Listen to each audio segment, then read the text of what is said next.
Un saludo cordial para todos. Hoy vamos a abordar un tema extremadamente importante, no solamente para el clínico, sino también para el neumólogo y el infectólogo. Nos vamos a referir al compromiso pulmonar, a las infecciones pulmonares en el paciente portador del VIH.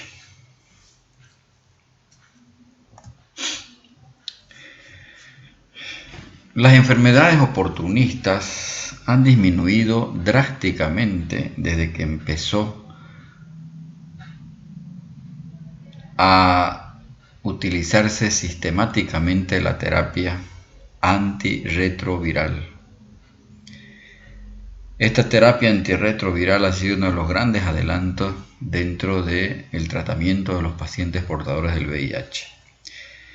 Sin embargo, no es menos cierto que las infecciones pulmonares persisten como causa importante de morbimortalidad.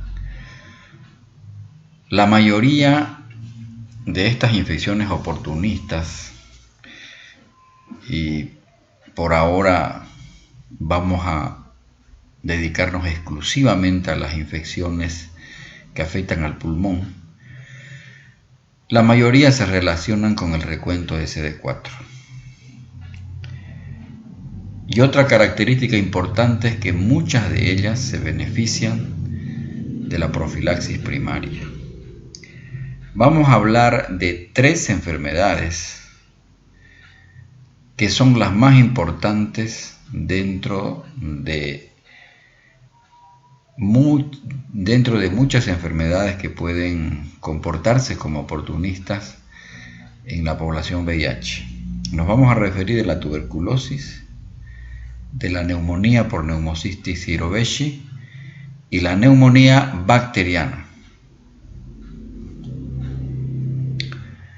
¿Hasta dónde es tan importante la terapia antirretroviral que, por ejemplo, antes de que se utilizara en forma sistemática esta terapia antirretroviral, el 80 a 90% de los enfermos portadores del VIH se morían por neumonía por Pneumocystis jirovecii?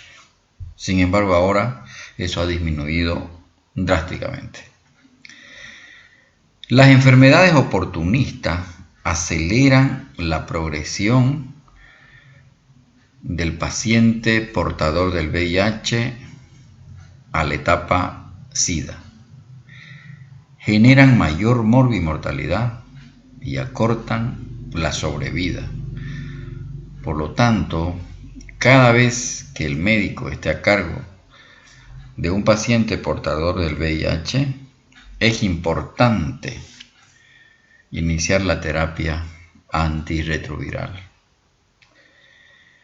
Esta es una diapositiva que nos muestra cómo las infecciones oportunistas tienen mucha relación con el recuento de CD4. Cuando yo tengo un paciente portador del VIH,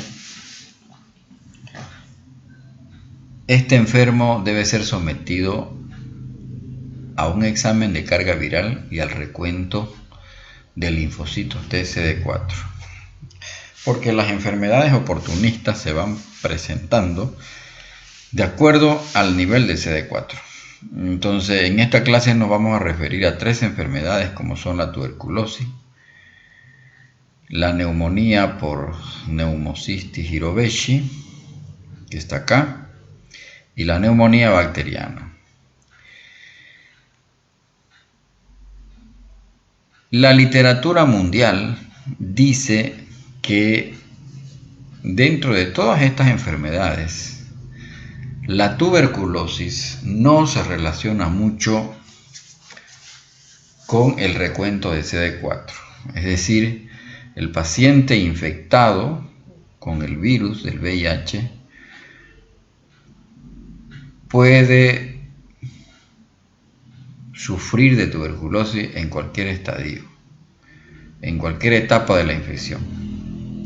No así con estas otras enfermedades como por ejemplo, el 90% de los pacientes que debutan con una neumonía por neumocistis Hiroveshi tienen un recuento de CD4 menor de 200. Menor de 200.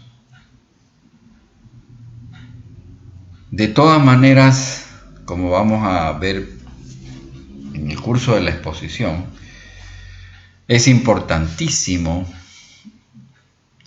conocer el recuento de CD4 cuando yo estoy frente a un enfermo portador del VIH.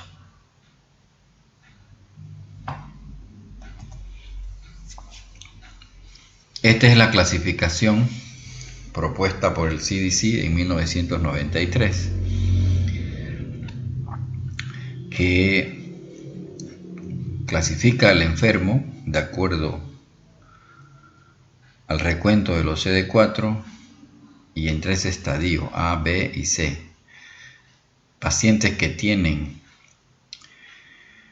neumonía por neumocistis Hiroveshi o tuberculosis prácticamente se los cataloga ya como en etapa SIDA. Entonces es importantísimo ubicar al enfermo de acuerdo al recuento de CD4. Menor de 200 CD4 por milímetro cúbico ya es un estadio avanzado en el que el paciente puede morirse por una neumonía por neumocistis Hiroveshi, por ejemplo. Entonces, de acuerdo al recuento de CD4, nosotros podemos ir ubicando qué enfermedad es la que pueda tener el paciente. La neumonía neumocócica, por ejemplo, ocurre fundamentalmente cuando el CD4 está entre 200 y 500. Vamos a referirnos más cuando hablemos de la tuberculosis pulmonar. En cambio, la neumonía por neumocistis Hiroveshi, que antes se llamaba neumocistis carini, el 90%, como decíamos inicialmente, se presenta en pacientes que tienen un CD4 menor de 200 por milímetro cúbico. Esta diapositiva, publicada en la revista Lancet en el 2006 por la Organización Mundial de la Salud, nos muestra que, por ejemplo, el neumocistis Hiroveshi, el 79%, se presenta en pacientes que están con un CD4 menor a 100. Sin embargo, el 95% se presenta cuando el recuento de CD4 es menor de 200. Fue la principal causa de muerte cuando no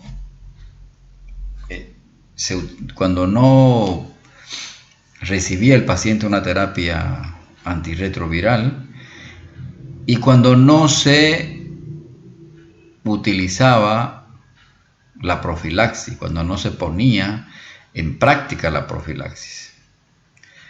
La mortalidad disminuyó de un 21 a un 7% cuando se empezó a sistematizar, a dársele un tratamiento profiláctico a los pacientes cuando se los encontraba con un CD4 menor a 200, como lo vamos a ver posteriormente. Esto ha disminuido sustancialmente cuando se utiliza la profilaxis primaria y por eso es importante saber el recuento de CD4 de los enfermos. Cuando hablamos del bacilo de la tuberculosis, se sabe que 1/3 de los pacientes desarrollan la tuberculosis que ha estado en forma latente. Tienen 20 a 30 veces más riesgo. Es una de las infecciones más comunes en portadores del VIH, aún con terapia antirretroviral. El año 2011, la Organización Mundial de la Salud decía hay 1.1 millones de pacientes con tuberculosis, 430.000 muertes. hay un mayor riesgo de tuberculosis resistente en esta población portadora del VIH. Entre 1985 y 1992 la incidencia aumentó desde que empezó el primer caso del VIH-Sida en el año 1985. La incidencia aumentó un 18%, es decir, la coinfección TB-VIH. Se estima que infectados con VIH corresponden al 30 al 50% del total de casos. La relación que existe en esta coinfección, un aumento de reporte en los jóvenes, hay un aumento de la primoinfección, hay un aumento de la resistencia, de la prevalencia de las formas multidrogo resistentes, y el VIH es el mayor factor de riesgo para que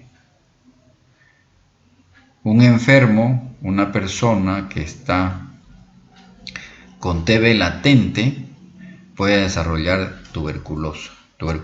Esto ocurre 7 a 10% por cada año. Antes de la pandemia del SIDA, después de 1985, la literatura mundial decía que el 85% de todas las formas de tuberculosis correspondían a la forma de TB pulmonar y solo un 15% correspondían a esas formas extrapulmonares que son menos contagiosas. Sin embargo, en pacientes que viven con el virus del SIDA, después de la pandemia, ¿qué sucedió? Que las formas extrapulmonares se duplicaron y muchas veces en un 32% coexisten las dos formas. Y en esta parte inferior de la diapositiva también dice que la probabilidad, es decir, en pacientes que tienen un estatus negativo de VIH, 5 a 10% de riesgo en el tiempo. En cambio, en pacientes positivos hay un 50% de probabilidad de riesgo de desarrollar tuberculosis con el tiempo.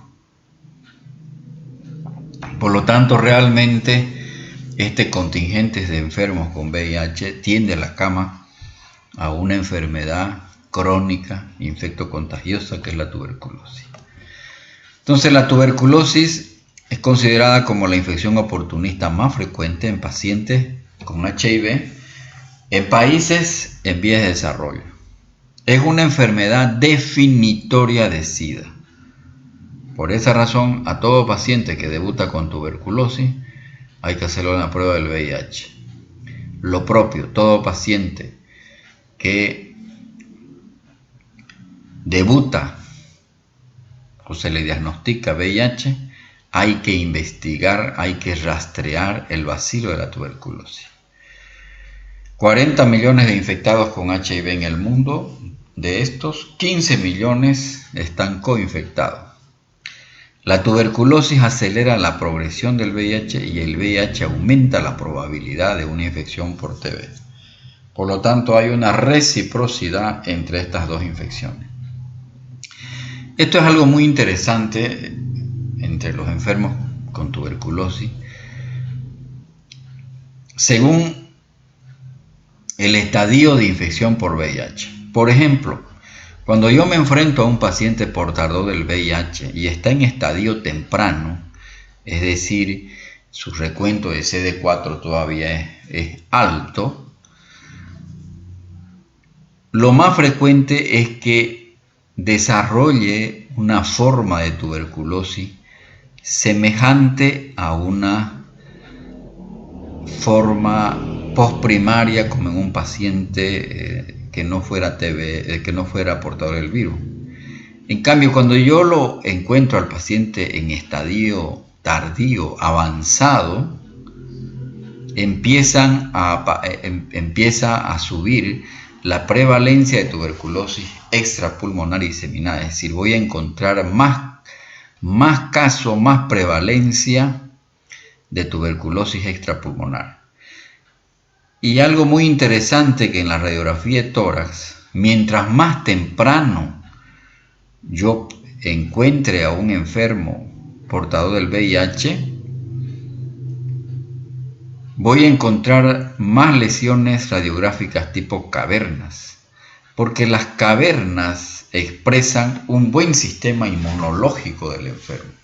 Es decir, cuando la forma de presentación de la tuberculosis es tipo cavernas, que lo más frecuente que estén ubicadas en el lóbulo superior derecho, eso expresa que su estado inmunológico está todavía conservado. Sin embargo, cuando yo no encuentro cavernas y predominan los infiltrados o formas diseminadas, quiere decir que el enfermo lo más probable es que esté en un estadio tardío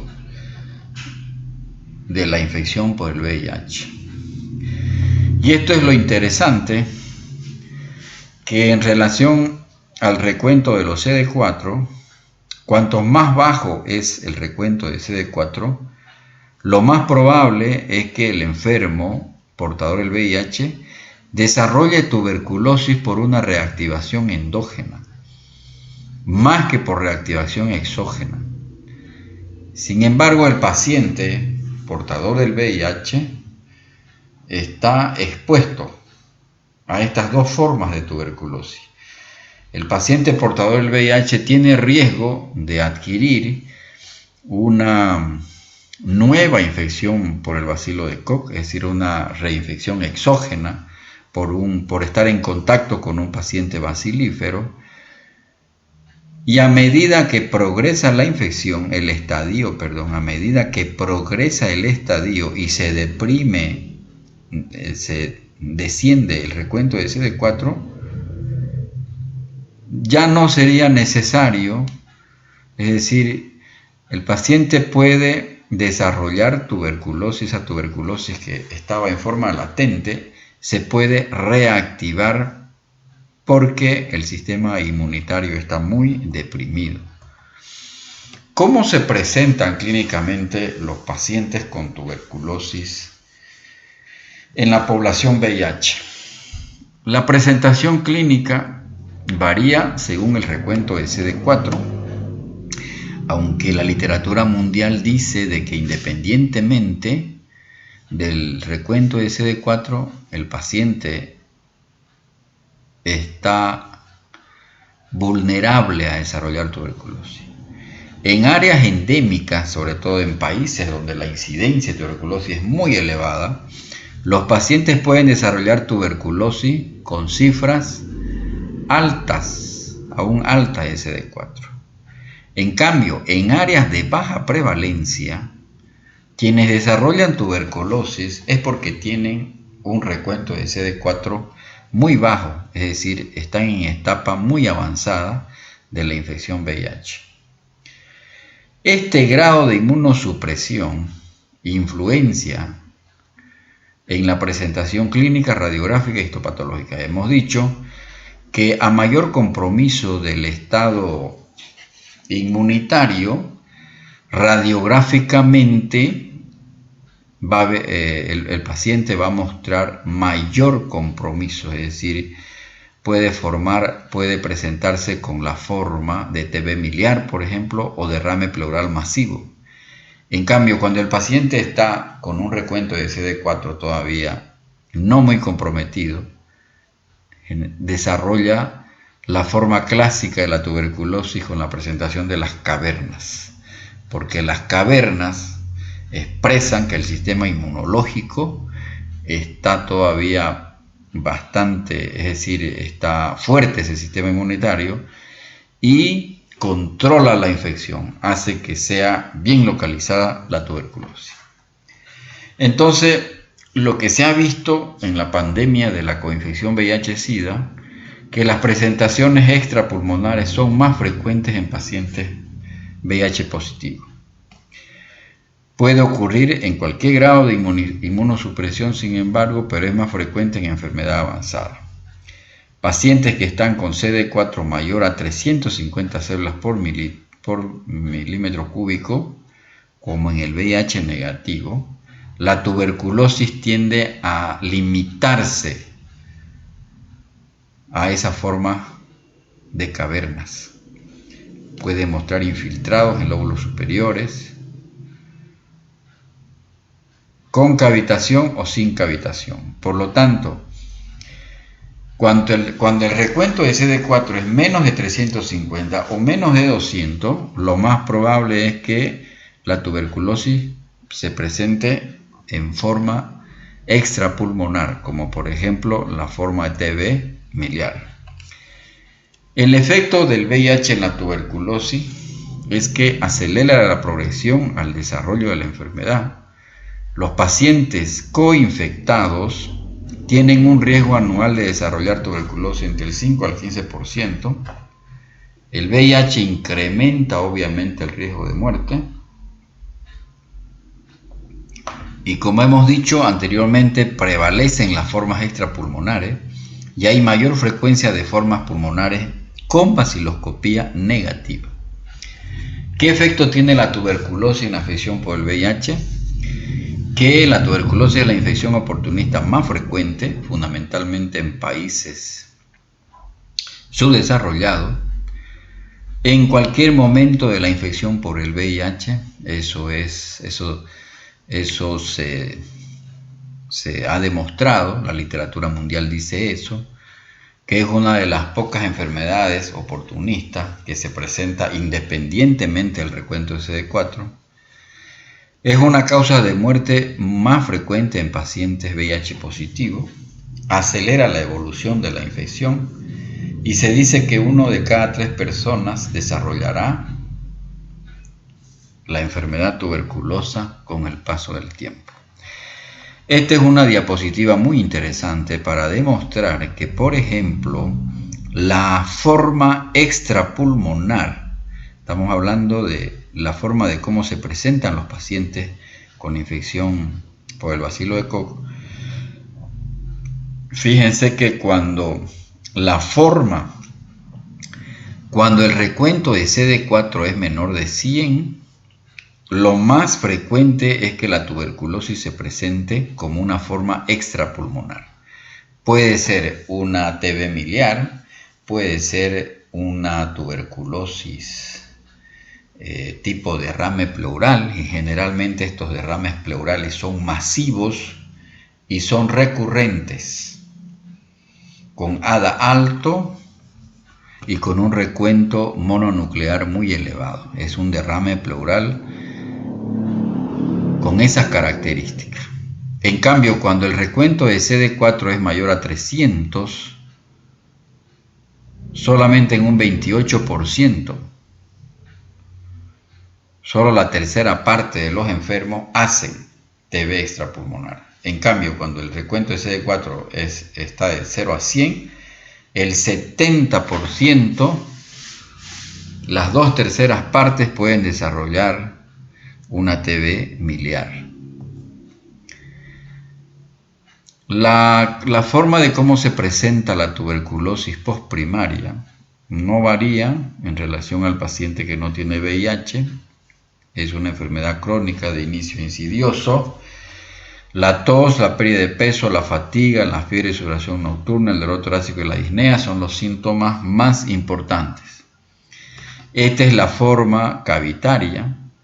Si yo tengo un enfermo que viene con historia de tos de más de 2 semanas y encuentro este patrón, una caverna, una lesión cavitada con una pared gruesa ubicada en el lóbulo superior derecho, esta forma cavitada expresa que hay un sistema inmunitario todavía competente, está localizando la infección. Entonces, lo más probable es que su recuento de CD4 esté por arriba de 350.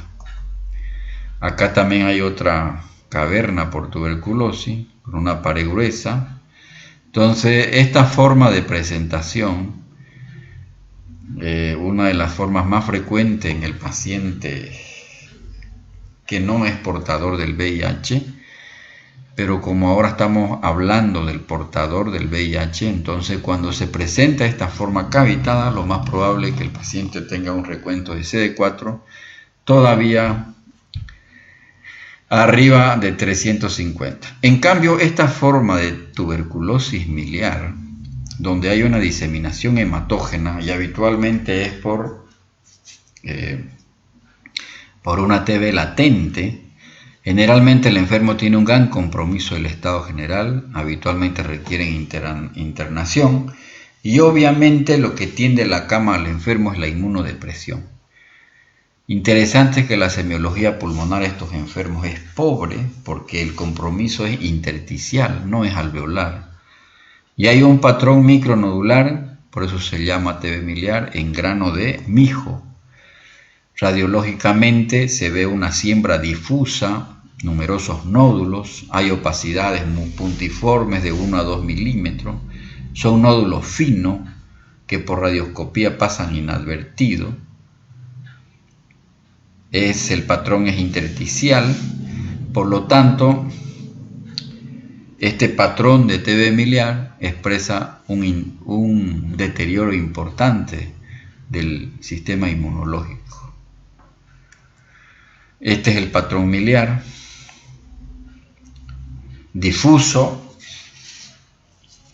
puede ser lo más frecuente que sea micronodular, pero también se puede ver macronodular. Esta es una forma, un patrón radiográfico que se ve un compromiso en el lóbulo superior derecho, un infiltrado apical bilateral en realidad, bilateral. Tuberculosis pulmonar típica en pacientes que no tienen el VIH, no hay inmunodepresión, hay un buen sistema de defensa que está localizando la infección. Acá hay una tuberculosis pulmonar atípica, VIH positivo. Hay un infiltrado en el lóbulo medio derecho, acá en el lóbulo medio derecho.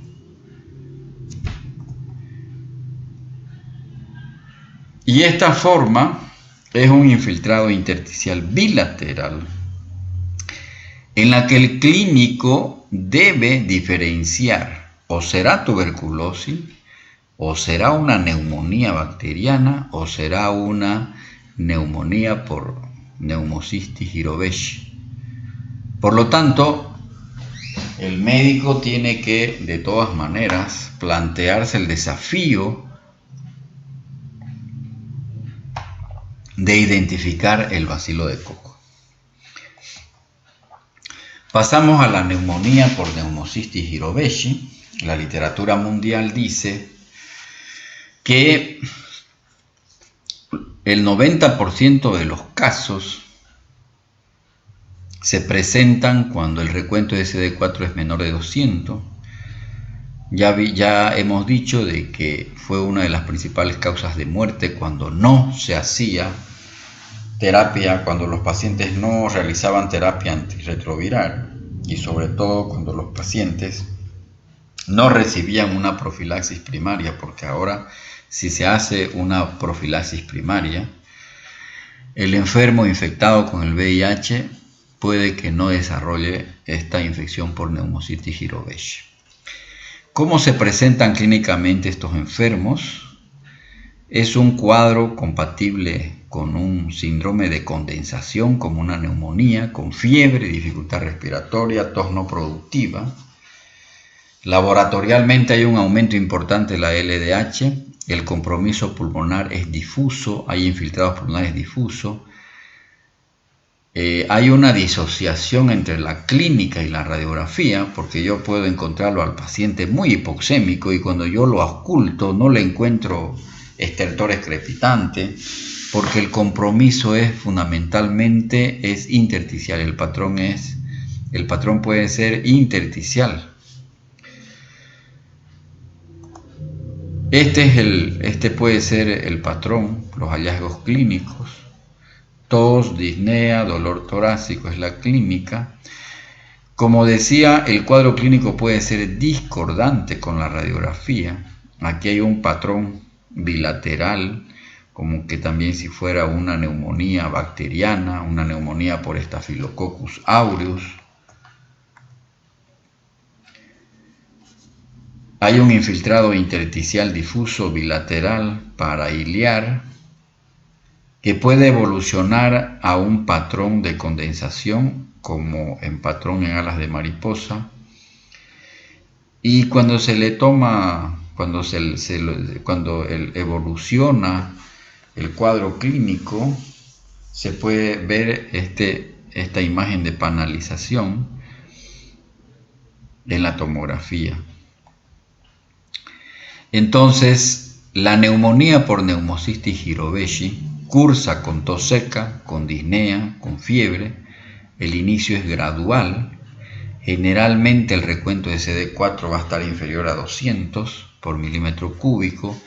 La LDH está muy alta. En la radiografía se ven infiltrados intersticiales bilaterales. En la tomografía puede adoptar el patrón de vidrio esmerilado. Y el tratamiento de elección en el paciente es la asociación del cotrimoxazol, el sulfametoxazol con el trimetoprim. Interesante es que los pacientes portadores del VIH que tienen un recuento de CD4 menor a 200 se benefician de un tratamiento profiláctico para que no desarrollen con el tiempo la neumonía por neumocistis Hiroveshi. Este tratamiento se debe dar con el cotrimoxazol fuerte, que tiene 800 miligramos de sulfametoxazol y 160 miligramos de trimetoprim, un comprimido por día, hasta que el recuento de CD4 supere los 200 por milímetro cúbico, y eso tiene que mantenerse en 2 tomas, en 2 recuentos con intervalos de 3 meses. Este tratamiento profiláctico es el que ha beneficiado de sobremanera a que nuestros enfermos portadores del VIH desarrollen esto que es desastroso, que es la neumonía por neumocistis Hiroveshi. Entonces, la droga de elección en profilaxis primaria es el cotrimoxazol, y en el tratamiento, de igual forma, sigue siendo el cotrimoxazol, que se da durante 21 días. O sea, el tratamiento dura 21 días. Estas son las dosis: 100 miligramos por kilo de peso por día de sulfametoxazol y de 20 miligramos por kilogramo de peso al día de trimetoprim, dividido en 2 a 4 tomas, sea por vía oral y si hay por vía endovenosa, durante 21 días. Esto es el tratamiento. Pero en la profilaxis, para prevenir el paciente, profilaxis primaria, cuando el paciente no ha desarrollado todavía una neumonía por este hongo, es con esta misma droga, pero se da una vez al día hasta que supere el recuento de CD4 los 200 por milímetro cúbico. Entonces, el tratamiento de este tipo de neumonía es con el cotrimoxazol. Drogas de segunda línea, está la primaquina asociada a la clindamicina. La primaquina, como sabemos, es una droga antipalúdica, se da entre 15 a 30 miligramos por día, asociada a la clindamicina, que sabemos que es un antibiótico anaerobicida muy potente, de 600 a 900 miligramos cada 6 o cada 8 horas intravenosa por 21 días. Si no, el otro esquema es la dapsona, que se utiliza mucho en los pacientes con Mycobacterium leprae, con trimetoprim. Cuando el paciente está cursando con una hipoxemia importante, los infectólogos sugieren el uso de un corticoide, la prednisolona, 40 miligramos cada 12 horas, del día 1 al día 5, y se va disminuyendo se empieza a virar con prednisona 40 miligramos por día a partir del sexto al décimo día, y se reduce finalmente a 20 miligramos por día a partir del 11 día, de los 11 días hasta completar los 21 días. Y finalmente la neumonía bacteriana,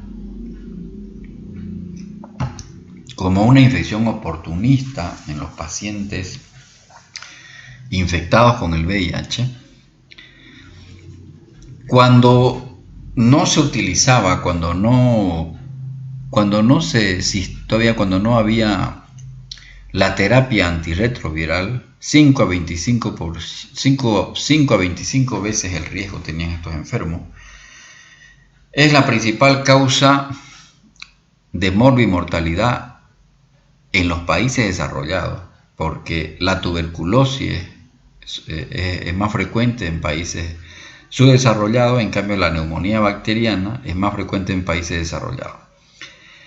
La neumonía bacteriana tiene mucha relación en su presentación, en su incidencia, de acuerdo al recuento de los CD4.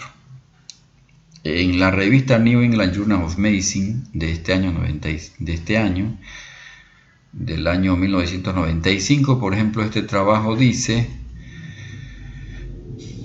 que el 17% se presenta, o sea, lo más frecuente es que el paciente VIH desarrolle neumonía bacteriana cuando el recuento es menor de 200 por milímetro cúbico.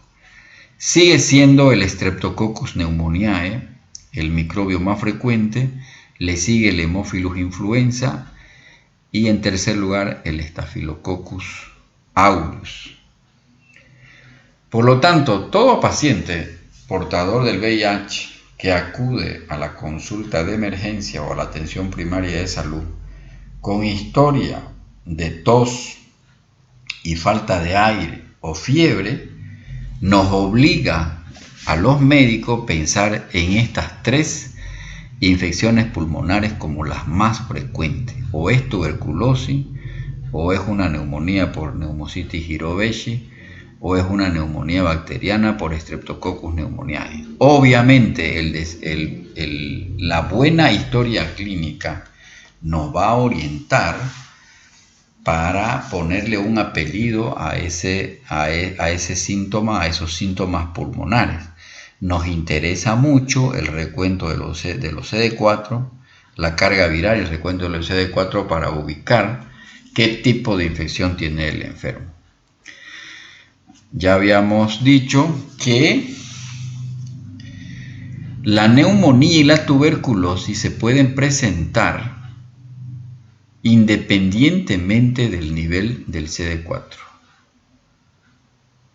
Sin embargo, la mayoría de los estudios dicen que la neumonía bacteriana, lo más frecuente es que se presente cuando el recuento de CD4 es menor de 200. Sin embargo, las neumonías que se complican con derrame o las neumonías que se complican con empiema o hacen una neumonía bacteriémica es porque el recuento de CD4 es menor de 200. Y aquellas neumonías por gérmenes agresivos, por ejemplo la Pseudomonas aeruginosa, es porque el recuento de CD4 es menor de 100. Uno de los adelantos más grandes que hay en la medicina es el desarrollo de las vacunas. Por lo tanto, un enfermo portador del VIH se beneficia de una vacuna contra la neumonía como el Prevenar 13 o la vacuna Neumo 23. Y el paciente portador del VIH se beneficia, para evitar que desarrolle la tuberculosis, se beneficia de una profilaxis primaria utilizando la isoniazida por 9 meses. Entonces, La neumonía bacteriana, lo más frecuente es que sea producido por el Streptococcus pneumoniae, por el hemófilo. La clínica es tos productiva, fiebre, escalofrío. Es un desafío para el médico porque estos síntomas no son característicos, no son típicos de una neumonía bacteriana. También puede ser una tuberculosis o una neumonía por Pneumocystis jirovecii. Independientemente de la presentación clínica, independientemente del recuento de CD4, hay leucocitosis. El patrón puede ser un patrón neumónico, lobar, pero dependiendo del recuento de CD4 pueden haber infiltrados, consolidación, derrame pleural. Y el tratamiento, generalmente se aconseja asociar una cefalosporina de segunda o tercera generación con macrólide. Hay que evitar la fluoroquinolona por el hecho, mientras uno no esté seguro de que no sea el bacilo de Koch el causante de la infección pulmonar. Entonces eso era todo lo que quería mostrarle en relación a las infecciones más frecuentes de tipo oportunistas que afectan a los pulmones en los pacientes portadores del VIH. Muchas gracias.